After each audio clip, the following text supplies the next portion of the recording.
forget to subscribe, Jhosa Mercado. Isipin mo na lang si Bea Alonso yung pinapanood mo. Char! So today's vlog is I'm still wanting to share with you the journey that we have for Cassandra, who has spinal muscular atrophy, because since we got home last June 2020 from the hospice, I never go out. I'm always either at home or in the hospital. So wherever my daughter is, I was also there.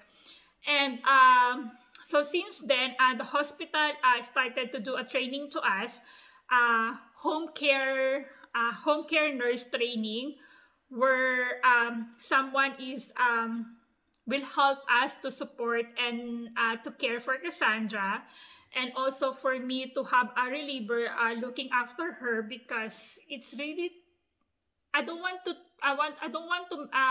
to mention this word, but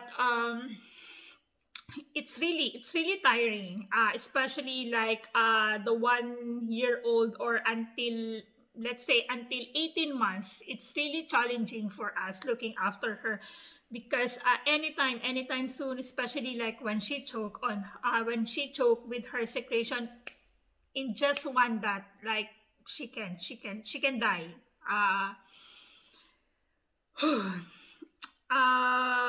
Yes, that's why even we have the home care support, I never go out. I mean, like, that time I cannot trust my daughter to anyone, because of her, because she's really fragile, because we have physiotherapists 2 to 3 times in a week, and we have occupational therapy once a week or every fortnight. And I'm so happy, I'm so lucky that I got them, because they are really nice. They are so keen, like, to help Cassandra, to help us as well. Like, Jhosa, this is not the only thing that your daughter can do. Maybe let's try something else. Let's try something different for her. Maybe like she will be stimulate on those things that we gonna do for her. And of course, like, during the session, they keep asking me, like, what is your goal for your daughter? Because for my side, I was happy, like, looking, like, like seeing her, like, lying on her bed. As long as she's okay, she's happy, she's comfy, I'm okay with that. I don't want, like, to try something else, because I know, like, especially like sitting, when we try doing sitting, I know, like, once you get her upright, she will choke immediately, like she will cough. And I think those situation is making her really quick tiredness. But then so our physiotherapist asking me, like, oh no, what's your goal? What do you want? Like, what do you want me to do with Cassandra? Like, to improve her? Of course, I want her to, like, to be a normal, like a normal babies, where she can sit, she can talk, she can walk, and even just only sitting. Yeah, I'm happy with that, so that she's not always lying on her. She's not always lying on the bed. Even cuddling, we're really hard doing that, because of her secretion. And yeah, but so from doing by little, like doing a stretching, practicing her to do a different position, helping her, like, how to do a sit. And then December 2020 came. And this is our story.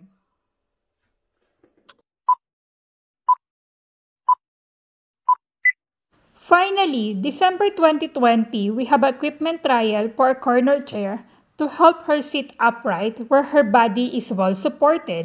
Here and nay, nay, there. Here, nay, there. Everywhere, nay, nay. Old MacDonald's had a farm. E-I-E-I-O. Oh, you singing? Good singing. When I saw her able to sit comfortably and happy on a corner chair, I cannot believe she's able to do it.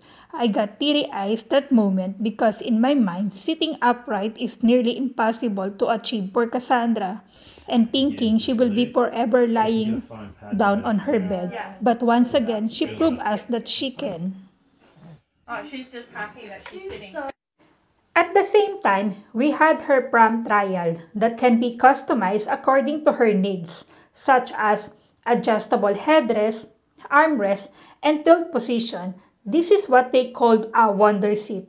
When we position Cassandra on the prom, she liked it much and can see her surroundings while riding on the prom.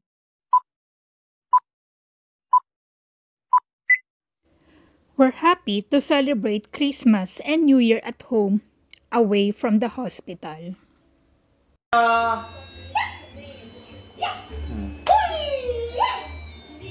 Ganda, oh. Okay, okay na, oh. Okay na. Picture na, oh. Ang ganda naman.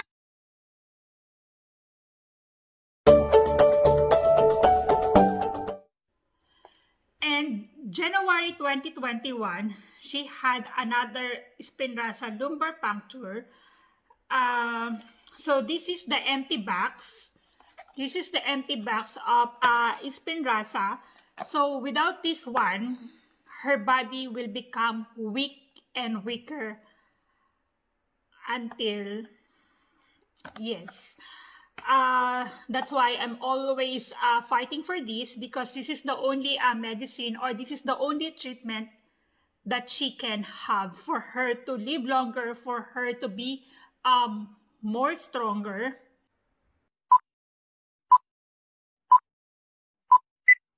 Then last February 2021, she was rushed back to the hospital due to her high heart rate of 200 and a fever.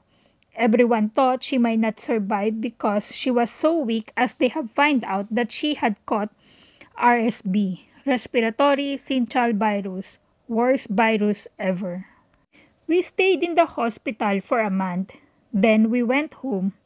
Then after 2 weeks, we're back again in the hospital due to her high heart rate. Staying in the hospital makes me drive crazy because of thinking too much on how I'm gonna help her to ease the pain, to recover quick.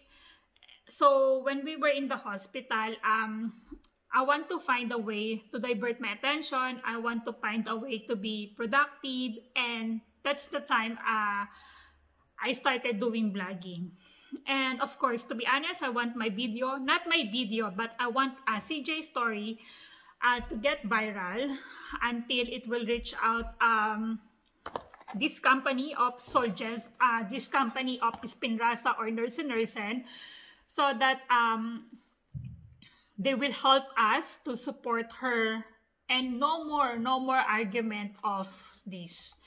Because like what I said on my first video, before leaving in the hospital, her doctors doesn't want her to give another Spinraza, because they always think is Spinraza is not helping her because we're always in and out in the hospital. But yeah, look at her now.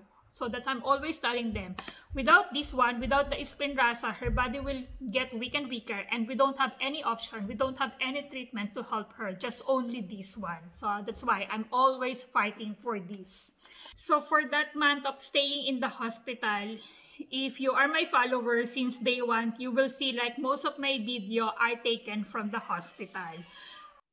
And last May 2021, she had her Spinraza lumbar puncture procedure in the hospital, and it was a very successful procedure as she is tolerating it very well. And looking at her now, we can cuddle her anytime we want. She can sit now assisted. Even though it's only for a short period, she is always laughing and smiling, especially if Kuya AJ is playing with her, and she is so keen to roll over. Huge improvement that I cannot believe we can check our bucket list. Just recently, she is sleeping in our bed now. Sasayaw pa yan si Bebe. If you're happy and you know, clap your hand, clap, clap. If you're happy and you know, clap your hand, clap.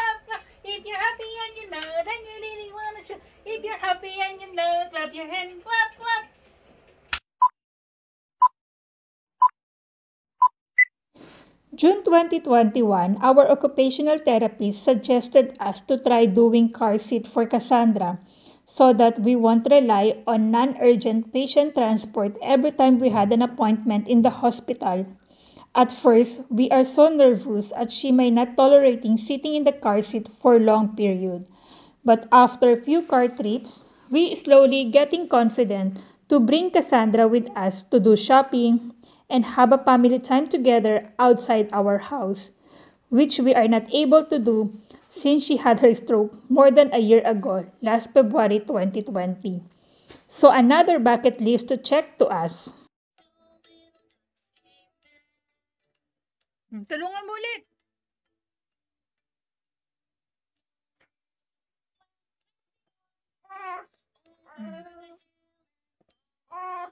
Sige. Ah. Mm. Dahan-dahan mo yung kamay.